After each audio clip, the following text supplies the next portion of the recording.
बीठा हूँ lower public जो academy school में बीठा हूँ जिते असां ही प्राइवेट स्कूल आहे।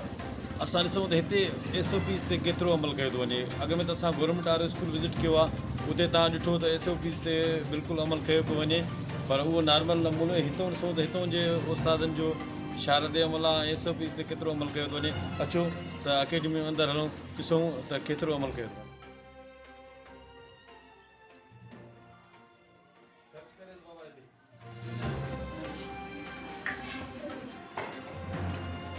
जी सर। यानी असां जेको आहे स्कूल जे अंदरि बीठा आहियूं, क्लास में बीठा आहियूं, असां उस्ताद खां थोरा व्यू वठंदा त SOPs ते केतिरो अमल कयो थो वञे हिते।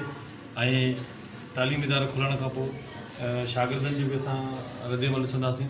नंढड़ा छा था चवनि, नंढियूं छा थी चवनि त हिननि खे तालीम इदारा खुलण खां पोइ केतिरो मज़ो अचे थो तालीम पढ़ण में। अचो त पहिरियों उस्ताद खां व्यू वठूं। जब्बार अली दायो from lower middle public school.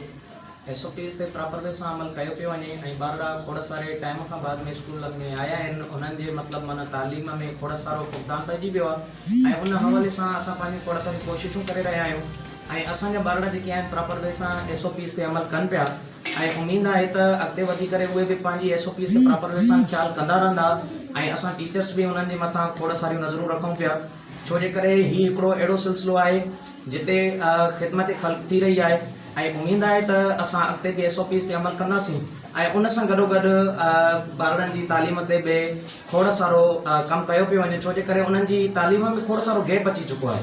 उन गैप खे फिल करण जे लाइ असांखे खोड़ सारियूं महिनतूं करणी पवंदियूं। अच्छा, हुकूमत सिंध खे तव्हां हाणे कहिड़ी अपील कंदो तालीम जे बारे में त इदारा कंटिन्यू खुलणु घुरिजे? आहे त तालीम दुश्मनी जेकी आहे उनखे प्रॉपर वे सां ख़तमु कयो वञे, छो जे करे ही ॿार जेके आहिनि इहे अॻिते वधी करे मुस्तक़बिल जो मतिलबु मेमार बणिजी सघनि था। ही पाकिस्तान जा मतिलबु सरमाया बणिजी सघनि था। हिननि मां ई असांजा डॉक्टर उहिदनि ते वेहंदा।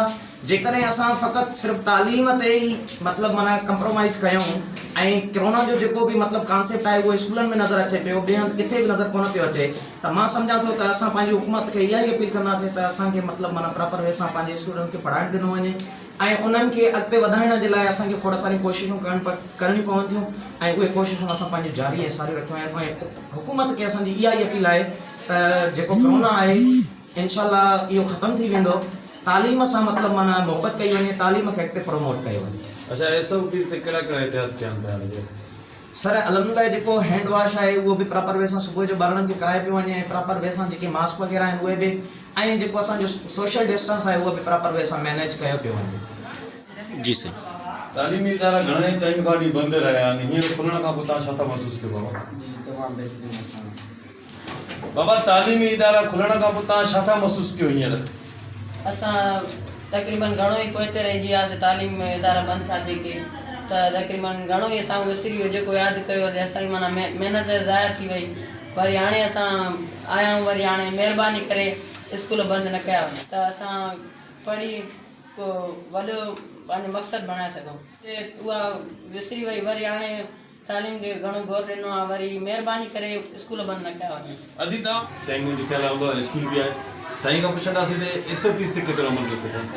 अस्सलाम वालेकुम। सभ खां पहिरां तव्हांजी पंहिंजो चैनल जो मां शुक्रगुज़ार आहियां जंहिं पंहिंजो क़ीमती वक़्तु कढी असांखे यादि कयो ऐं SOPs ते तमामु बहितरीनु अमल थी रहियो आहे ऐं असांजो सैनिटाइज़ बि सिस्टम आहे ऐं SOPs ते अमल थी रहियो आहे। मास्क जी बिल्कुलु पाबंदी आहे त असांजो ॿारनि सभ खां पहिरां ॿारनि जी सिहत ऐं उन खां पोइ एजुकेशन मास्क थी वियो ऐं ॿारनि जो फ़ासिले जे हिसाब सां असां मुक़ाम पाण ॾिठो क्लास में त ॿार तक़रीबन परते वेठा हुया, सभिनी मास्क हुयो ऐं डेली तक़रीबन ॾींहं में 3 दफ़ा ख़ासि तरह सां ॿारनि खे इस्तेमालु कराइनि था।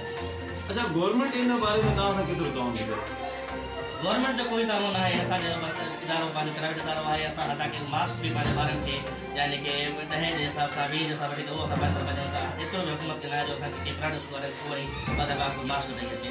असां पहिरियों सराय ॾेई थिए, कुझु मिली कुझु न मिली, यानी इदारा ॾाढी मुश्किलात में गुज़रिया लॉकडाउन जे अंदरि। हुकूमत लेकिन सिर्फ़ु तालीम कंदी रही, ताउन कुझु न थियो। हिन वक़्तु गवर्नमेंट खे आख़िर में तव्हां कहिड़ी अपील कयो?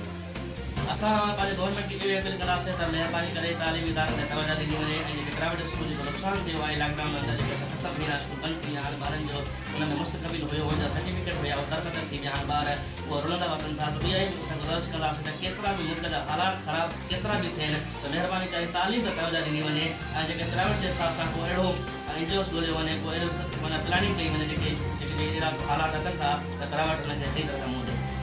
अच्छा तव्हां मुंहिंजी सिंध न्यूज़ चैनल जो कमु कीअं था कयो तव्हांजी नज़र में कीअं पियो माशाल्लाह साहिब भाई तव्हांजी तमामु सुठी महिनत आहे ऐं तमामु बहितरीनु महिनत आहे अलाह ताला तव्हांखे पंहिंजी मंज़िल ते पुॼाए तमामु तव्हां हिकिड़ा ऑनेस्ट आहियो ऐं तमामु ईमानदार आहियो तमामु हार्ड वर्किंग तमामु ज़बरदस्त मां तव्हांजी जेतिरी तारीफ़ कयां इन तव्हां सरकारी स्कूल जो उस्तादनि ऐं प्राइवेट प्रिंसिपल ऐं उस्तादनि जा व्यू ॿुधा ऐं शागिर्दनि जो व्यू ॿुधा त शागिर्दनि ऐं उस्तादनि जो चवणु आहे त तालीम निज़ाम खे जेको आहे बरक़रार रखियो वञे ऐं कोरोना वायरस जे इशू करे क्लोज़ थियल स्कूल बि खोलिया वञनि इहो इशू तमामु घणो टाइम हलियो आहे हींअर ॿारनि जी तालीम तबाह थी थिए इन जे करे एजुकेशन जेके बि इदारा आहिनि जेके बि स्कूल आहिनि उन्हनि खे कंटिन्यू रखनि आहियां दिलबर शायर MD सिंध मुंहिंजी सिंध न्यूज़ चैनल लाड़काणो